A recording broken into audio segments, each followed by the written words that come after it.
The wrench slipped from my greasy fingers and clattered against the concrete floor of my garage. Not because I'm clumsy, hell, I've been fixing things since I was 12, but because the sound drifting through the thin walls of our house made my blood freeze. My wife Lisa was laughing, not her polite real estate agent laugh or her fake dinner party giggle. This was the throaty, intimate laugh I hadn't heard in 3 years, the one that used to be mine. "Oh God, Chad, you're so bad," she purred into her phone, thinking I couldn't hear her through the kitchen window. "I can't wait to feel your hands on me again." I crouched there under the hood of my beat-up Ford pickup, tools scattered around me like evidence of my ordinary life, and listened to my wife of 18 years make plans to fuck another man. The irony wasn't lost on me. Here I was, trying to fix something that actually worked, while my marriage fell apart in the next room. "Tomorrow night? The Lakeside Inn again." Lisa's voice dropped to a whisper that somehow carried perfectly through the October air. "Room 237. I'll wear that red thing you like." I knew the red thing. I'd bought it for her last Valentine's Day. Apparently, it was getting more action than I was. The garage door creaked as my 17-year-old daughter Emma pushed it open. Her face was flushed from soccer practice, blonde hair escaping from her ponytail, but her expression held that particular brand of teenage contempt she'd perfected over the past year. "Dad, you need to do something about yourself," she announced, crossing her arms. "Mom's been crying again. If you were more of a man, she wouldn't need someone like Chad. He actually listens to her." The wrench in my hand suddenly felt heavy enough to anchor a boat. "What did you just say?" "You heard me. Chad Morrison treats her like a queen. He's successful, he's charming, and he doesn't spend every evening covered in motor oil, ignoring his family. Chad Morrison. Of course. The hotshot developer who'd been sniffing around Lisa's real estate agency for months, buying up waterfront properties with Daddy's money. I'd met him exactly once, at Emma's school fundraiser. Firm handshake, perfect teeth, the kind of guy who called everyone buddy and tipped bartenders with $100 bills. "Emma, go inside," I said quietly. "Why? So you can hide out here and pretend everything's fine? God, Dad, sometimes I think Mom would be better off without—" I said go inside. She stomped away, but not before I caught her muttering, "No wonder she found someone better." I sat there in the gathering dusk, surrounded by the familiar smell of motor oil and rust, and felt something shift inside my chest. Not break. Breaking would have been cleaner. This was more like a slow tear, the kind that starts small and spreads until the whole fabric gives way. Through the kitchen window, I could see Lisa pacing, phone pressed to her ear, smiling in a way that made her look 10 years younger. She was wearing the blue dress I'd complimented that morning, the one that brought out her eyes. Apparently, she'd been saving her good mood for someone else. I'd always been the reliable one, the guy who fixed the leaky faucets and changed the oil and showed up to every school event with a thermos of coffee and a proud smile. I was the steady, dependable husband who worked with his hands and never complained when Lisa's real estate career took off and left me behind. But reliable, I was learning, was just another word for boring. My phone buzzed. A text from my buddy Terry at Murphy's boxing gym. "You coming in tonight? Got some new kid, thinks he's tough?"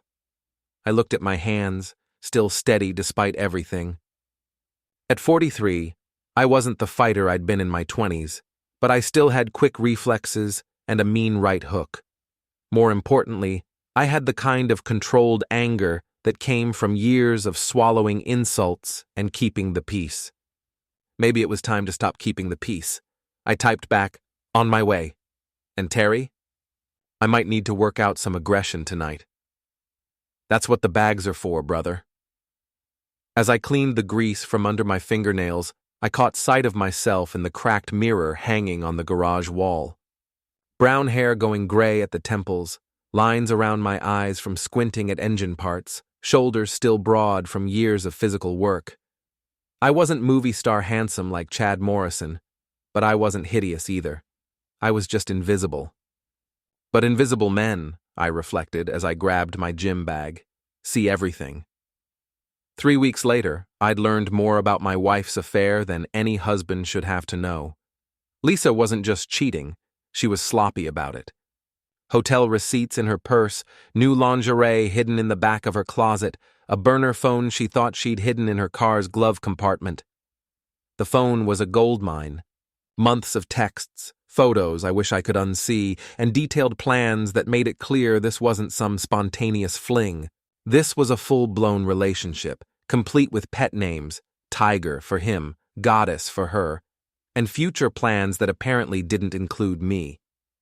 But the real revelation came from an unexpected source. I was at Murphy's boxing gym, working the heavy bag with the kind of methodical precision that comes from having a very specific face in mind, when Sandy Kowalski walked in. Sandy was Lisa's best friend, the queen bee of their social circle, and the kind of woman who knew everyone's business before they did. "Danny, honey, I need to talk to you," she said, her voice dripping with fake concern. Sandy was one of those women who'd been beautiful 20 years ago and was fighting aging like it was a personal enemy. Too much makeup, too tight clothes, and the kind of predatory smile that made smart men cross the street. "I'm busy, Sandy." "It's about Lisa." I stopped punching and turned to face her. "What about her?" "Oh, sweetie, you know, don't you? About her and Chad?" Sandy's eyes gleamed with the kind of excitement people get from delivering bad news. "I tried to talk her out of it, I really did, but you know how Lisa gets when she sets her mind to something." "Yeah, I know. The thing is, Danny, she's been talking. About you, about your past." My blood went cold. Sandy was referring to something I'd shared with Lisa years ago, in a moment of vulnerability I'd regretted ever since. My childhood, the foster homes, the abuse, the nights spent hiding in closets while my foster father took his frustrations out on whoever was handy. I'd told Lisa because she'd pushed and pushed, said she needed to understand why I was so closed off sometimes. What exactly has she been saying? Sandy moved closer, close enough that I could smell her cloying perfume. She told Chad about the foster homes, about how you were damaged. She said it explained why you're so emotionally unavailable, why you can't give her what she needs. The heavy bag swayed gently behind me, and I had to resist the urge to put my fist through something more satisfying than leather and sand. "But Danny," Sandy continued, placing a perfectly manicured hand on my arm, "I want you to know that I understand you. I see the real man underneath all that pain. I always have." And there it was, the real reason for her visit. Sandy Kowalski, married to a successful lawyer, pillar of the community, was making a pass at me. Not out of attraction, but out of some twisted desire to complete her collection of other women's husbands. "I'm flattered, Sandy, but..." "Think about it," she interrupted. "Lisa's moved on. Maybe it's time you did too. I could help you heal." I stepped back, studying her face. Something clicked into place. A pattern I should have seen earlier. "How long have you been pushing Lisa toward Chad?" Sandy's smile faltered for just a second. "I don't know what you mean." "Sure you do. You're the one who introduced them, aren't you? At your 4th of July party. You made sure they ended up talking by the pool while I was inside helping with the dishes. Danny, you're being paranoid. And you're the one who keeps telling her she deserves better. That she's too good for a blue-collar guy like me." I was thinking out loud now, pieces falling into place. "You've been working on this for months, haven't you? Playing matchmaker, feeding her complaints about our marriage, making sure she had someone to run to?" Sandy's mask slipped entirely. "You have no idea what you're talking about." "Don't I? See, I remember when you made a pass at me 3 years ago, at Mike Patterson's retirement party. You were pretty drunk and pretty obvious, and I turned you down. Hurt your feelings, didn't I?" Her face flushed red. "You arrogant son of a..." "This is payback. You couldn't have me, so you decided to make sure I lost everything else, starting with my wife." Sandy straightened her shoulders, regaining her composure. You're delusional, Danny. Lisa left you because you're a loser. A broken, damaged loser who can't satisfy his wife. Chad Morrison is twice the man you'll ever be. Maybe, but at least I'm not a vindictive bitch who destroys marriages for sport. She slapped me. Hard. The sound echoed through the gym, and I felt the familiar surge of adrenaline that came with physical confrontation. For a second, I saw red. For a second, I wanted to hit back. Instead, I smiled. Feel better? Sandy grabbed her purse and headed for the door. You'll regret this, Danny, all of it. Lisa's going to take you for everything you're worth, and when she's done, you'll have nothing left but your precious garage and your pathetic little tools. After she left, Terry ambled over from the office, shaking his head. What the hell was that about? That, I said, flexing my jaw where she'd hit me, was the sound of a plan coming together. What plan? I looked at my reflection in the gym's mirrors, a middle-aged man in boxing shorts and a sweat-stained t-shirt. Someone most people would overlook or dismiss, someone invisible. I'm going to destroy them, Terry. All of them. And they're never going to see it coming. The Lakeside Inn was the kind of place that tried too hard to be rustic charm and ended up looking like a movie set. Fake wood paneling, antler chandeliers, and the lingering smell of pine sol masquerading as mountain air. It was also where my wife had been meeting her lover every Tuesday and Friday for the past 2 months. I knew this because I'd been watching. Not in some creepy stalker way. I wasn't hiding in bushes or following her car. I was just paying attention for the first time in years. Lisa had always been predictable. Tuesday book club, which apparently involved a lot more moaning than reading. Friday girls' night out, which ended at 10 p.m. sharp when Chad's wife thought he was playing poker. And Sunday afternoon, open houses that somehow never resulted in any actual showings. Tonight was Friday, and I was sitting in my truck across the street from the inn, watching Chad Morrison's silver BMW pull into the parking lot. He stepped out wearing a suit that probably cost more than I made in a month, checked his phone, and walked into the lobby like he owned the place. 5 minutes later, Lisa arrived. She'd told me she was having dinner with her sister. Instead, she was wearing the black dress I'd bought her for our anniversary, the one she claimed made her look fat. I waited until they'd been inside for 30 minutes, then walked across the street to Chad's car. The BMW was pristine, of course. Not a scratch on the metallic paint, leather interior that probably smelled like money and entitlement. I pulled out my keys and dragged them along the driver's side, carving a long, deep scratch from headlight to taillight. Then I carved another one, and another. By the time I was finished, Chad's car looked like it had been attacked by a very angry, very methodical cat. I stepped back to admire my handiwork, feeling better than I had in months. Hey, what the hell are you doing? I turned to find Jake Morrison, the inn's bartender, standing in the doorway. He was Chad's cousin, which explained why the Morrison family seemed to have the run of this place. Just leaving a message, I said calmly. I'm calling the cops. Go ahead, but you might want to ask your cousin what he's doing in room 237 with another man's wife first. Jake's face went pale. He looked at the scratched car, then at me, then back at the car. Jesus, Danny. This is really messed up. Yeah, it is, but I didn't start it. I walked back to my truck, leaving Jake standing there with his phone in his hand. As I drove away, I could see him in my rearview mirror, still staring at the ruined BMW. 20 minutes later, my phone rang. Lisa. Danny, where are you? Home, watching TV. Why? Someone vandalized Chad Morrison's car at the Lakeside Inn tonight. Jake Morrison thinks it might have been you. I let the silence stretch out, long enough for her to start squirming. Why would I vandalize Chad Morrison's car, Lisa? I don't know. Maybe because you're jealous of successful men? Jealous? Of what? Of his success, his confidence, the way he treats women with respect. I almost laughed. You know a lot about how Chad Morrison treats women? Another pause. Longer this time. He's a client, Danny. I know him professionally. Right. Professionally. So you wouldn't know anything about room 237 then? The line went dead.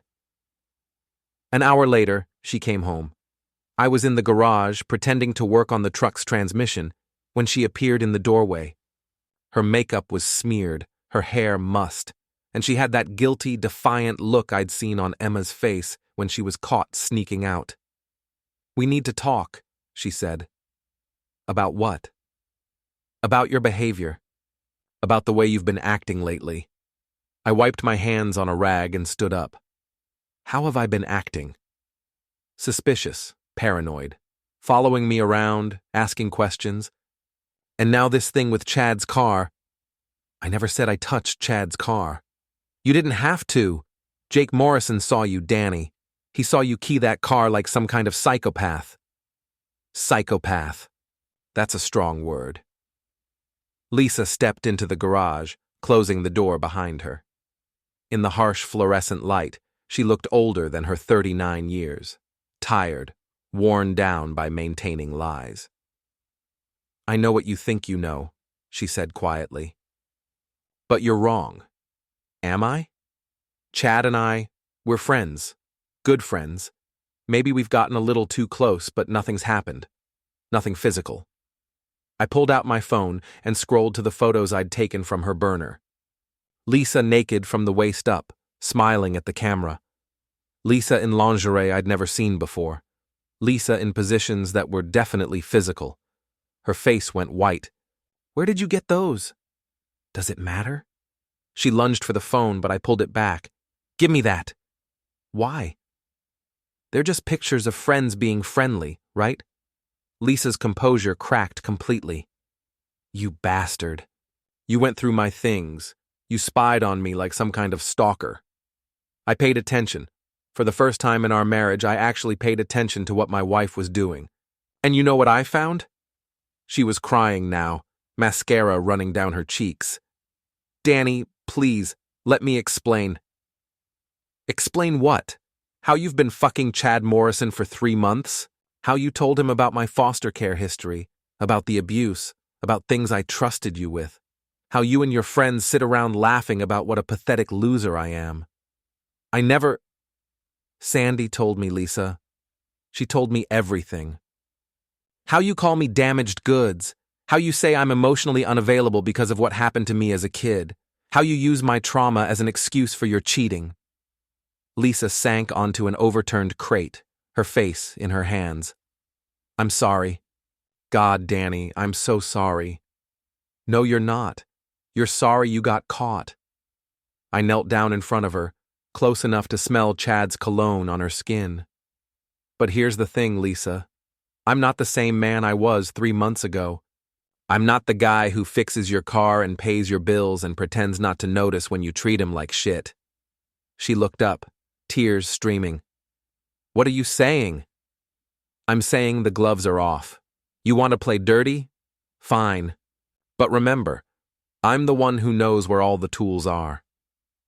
I stood up and walked toward the house, leaving her sitting there in the garage among the scattered wrenches and oil stains, crying in the harsh fluorescent light. Behind me, I heard her whisper, "What have I done?" But it was too late for regrets. The game had changed, and I was finally ready to play. The next 2 weeks were a masterclass in strategic destruction. I'd learned a lot about patience during my years in foster care, how to wait, how to watch, how to strike when your enemies least expected it. Those skills, it turned out, translated beautifully to domestic warfare. First, I cut off Lisa's access to our joint accounts. Not illegal, since my name was on everything, but devastating to someone who'd grown accustomed to spending freely on lingerie and hotel rooms. When she tried to use her credit card at lunch with Sandy, it was declined. When she tried to book another rendezvous at the Lakeside Inn, same thing. "Danny, what the hell is going on with our accounts?" she demanded, cornering me in the kitchen. "I'm being fiscally responsible," I replied, not looking up from my coffee. "Cutting unnecessary expenses." "Unnecessary?" I need money for gas, for groceries, for room 237? She went silent. Next, I paid a visit to Richard Kowalski, Sandy's lawyer husband. Rick was a decent guy who'd always treated me fairly, and he deserved to know what his wife had been up to. "Danny, good to see you," he said, gesturing me into his office. "What can I do for you?" "It's about Sandy, Rick, and Lisa, and a guy named Chad Morrison." I laid out the whole story, the affair, Sandy's role in orchestrating it, her attempt to seduce me as revenge. Rick listened without interrupting, his face growing darker with each detail. "You're sure about this?" he asked finally. "I have proof." I showed him the texts from Lisa's burner phone, the ones where Sandy coached her on what to say to Chad, how to manipulate the situation. I showed him the photos Sandy had taken at various social events, always making sure Lisa and Chad were positioned together, always playing matchmaker. "Jesus Christ," Rick muttered. 23 years of marriage, and she's been playing games like a teenager. "I'm sorry, Rick. I know this is hard to hear." "No, Danny, I'm grateful. I've been wondering why she's been so secretive lately, so eager to go out with the girls." He looked at the photos again, his jaw tight. "What are you going to do about Lisa?" "That depends on what she does next." What Lisa did next was exactly what I'd expected. She went crying to Emma, painting me as the villain, the controlling husband who was destroying their family out of jealousy and spite. "Dad, Mom says you've been stalking her," Emma confronted me after school. "She says you're having some kind of breakdown." "What do you think?" "I think you're both acting like children." But there was uncertainty in her voice now, doubt creeping in. "Mom also says you've been going through her personal things, violating her privacy." I pulled out my phone and showed her one of the tamer photos from Lisa's collection. "Your mother sent this to another man, Emma, a married man, while she was married to me." Emma's face went pale. "Dad, I don't want to see—" "You're 17.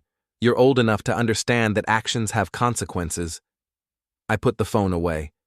"Your mother made choices. Now she has to live with them." "But you're tearing our family apart." "No, sweetheart. Your mother did that. I'm just refusing to pretend it didn't happen." Emma ran upstairs, slamming her door.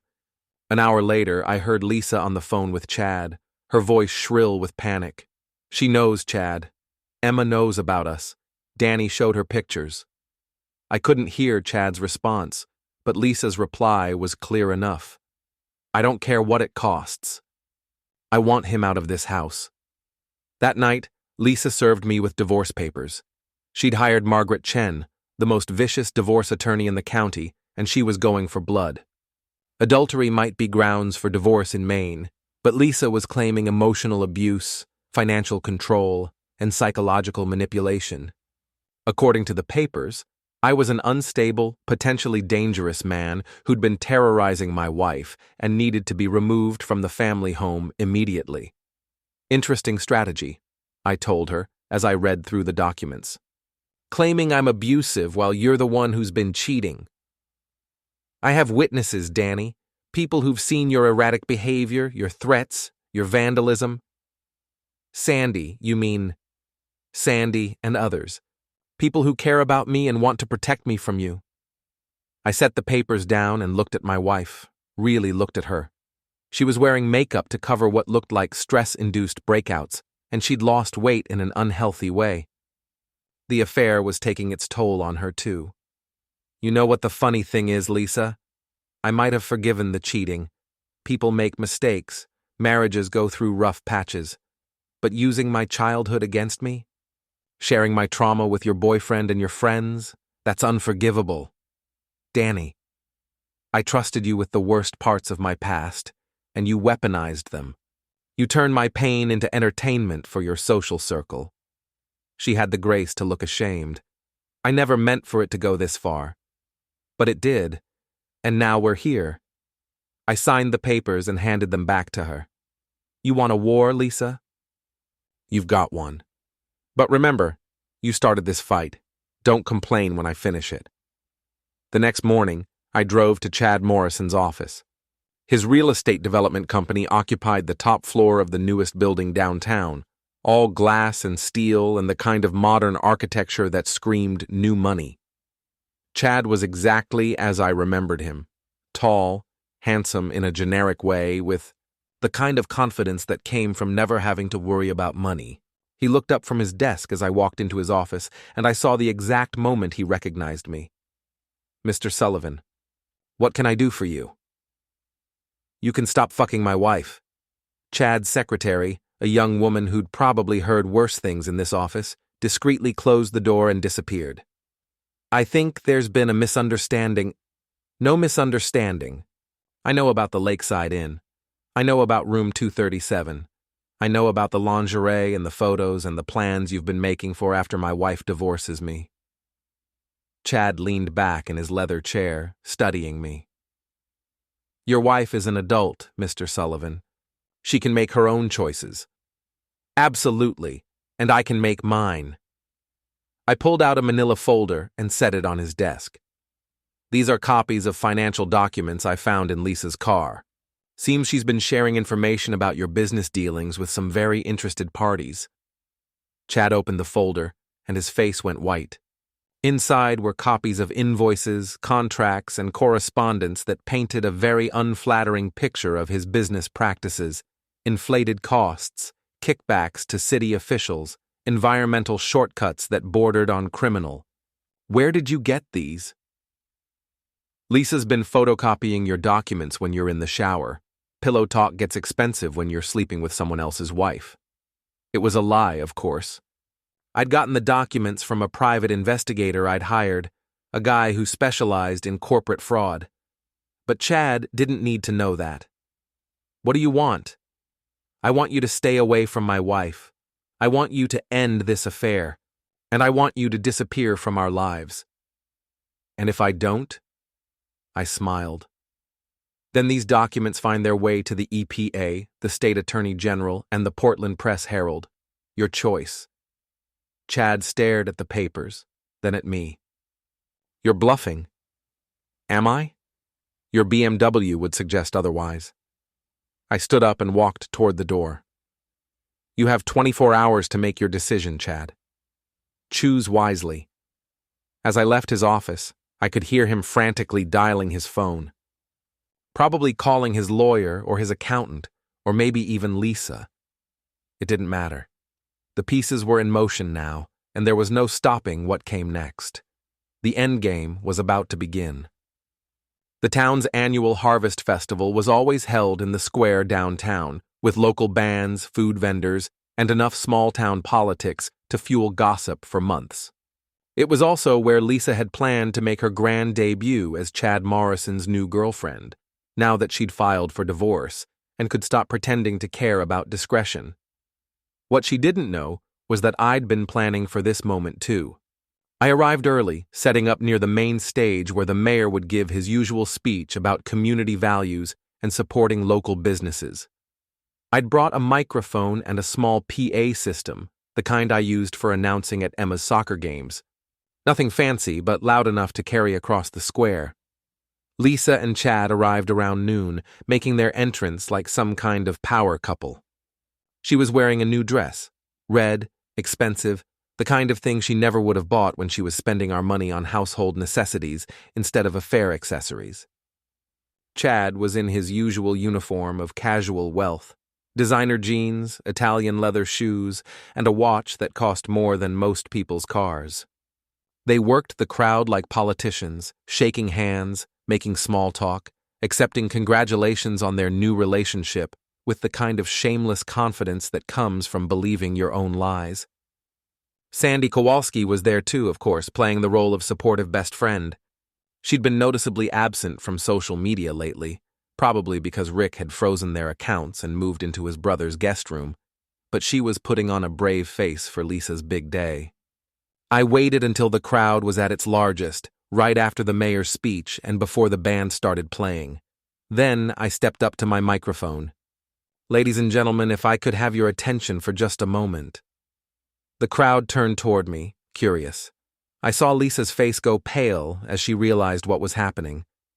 My name is Danny Sullivan, and I have something I'd like to share with all of you. Danny, don't, Lisa called out, but her voice was lost in the murmur of the crowd. 3 months ago, I discovered that my wife of 18 years was having an affair with Chad Morrison.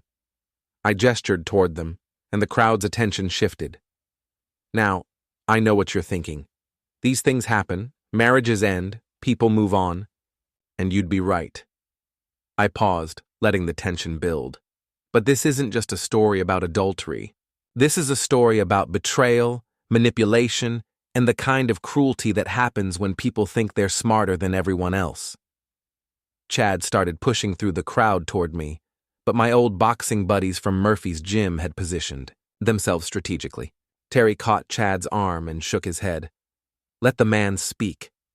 You see, my wife didn't just cheat on me. She shared the most painful parts of my past with her lover and her friends.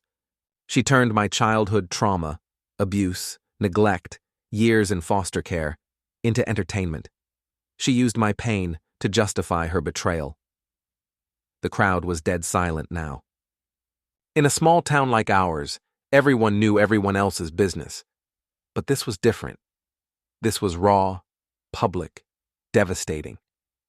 And Sandy Kowalski over there? I pointed to Sandy, who was trying to disappear behind a group of teenagers. She orchestrated the whole thing, played matchmaker, fed my wife lies about what she deserved, pushed her toward Chad Morrison. Why? Because 3 years ago, I turned down her advances, and she decided to destroy my marriage as revenge. Sandy's face was crimson. That's not true. Isn't it? Should I play the recording of you admitting it? The one where you tried to blackmail me into sleeping with you? I held up my phone, and Sandy's mouth snapped shut.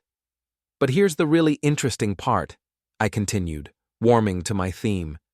Chad Morrison, pillar of the business community, has been cutting corners on his development projects. Bribing city officials, dumping waste in protected wetlands, using substandard materials in buildings where families live. Chad broke free from Terry's grip and rushed toward the stage. You son of a bitch, those documents are privileged. Actually, they're public record now. I filed copies with the State Environmental Agency this morning, along with a detailed complaint about your business practices. The crowd was buzzing now, people pulling out phones, recording everything. This would be on Facebook within minutes, spread across the county by evening. Danny, please! Lisa was crying now, real tears this time. You're destroying everything. No, Lisa, you did that. I'm just making sure everyone knows the truth. I looked out at the crowd, neighbors, friends, people I'd known for years. I'm not looking for sympathy. I'm not the victim here. I made my own mistakes, stayed quiet when I should have spoken up, tried to keep the peace when I should have fought back. But I'm done being invisible. Emma appeared at the edge of the crowd, her face a mixture of horror and fascination. She'd heard rumors, of course, but seeing it all laid out in public was different. The truth is, sometimes the people we trust most are the ones who hurt us deepest. Sometimes the life you think you're building is just an illusion, and the people you love are just playing roles until they find something better. I set down the microphone and stepped away from the PA system. The crowd was still silent, processing what they'd heard. Chad Morrison's face was purple with rage. You're finished in this town, Sullivan. Finished. Maybe, but so are you. I walked through the crowd, people stepping aside to let me pass. Behind me, I could hear the chaos starting. Voices raised, questions being shouted, the sound of Lisa sobbing. As I reached my truck, Emma caught up with me. Dad, that was brutal. Necessary, she said quietly. I'm sorry I didn't believe you before. You're 17, Em. You're supposed to believe in your mother. What happens now? I looked back at the festival, where Chad was arguing with a group of men I recognized as city council members, where Sandy was being confronted by women who'd thought she was their friend, where Lisa stood alone in her red dress, finally understanding the price of her choices. Now they live with the consequences. I climbed into my truck and drove away. leaving behind the wreckage of my old life and the people who'd thought they could destroy me without paying a price. In my rearview mirror, I could see the crowd still gathered around the stage, still buzzing with the kind of scandal that would fuel conversations for years to come. It wasn't murder, and it wasn't illegal. But it was justice, served cold and public and absolutely devastating. And for the first time in months, I felt like myself again. Again.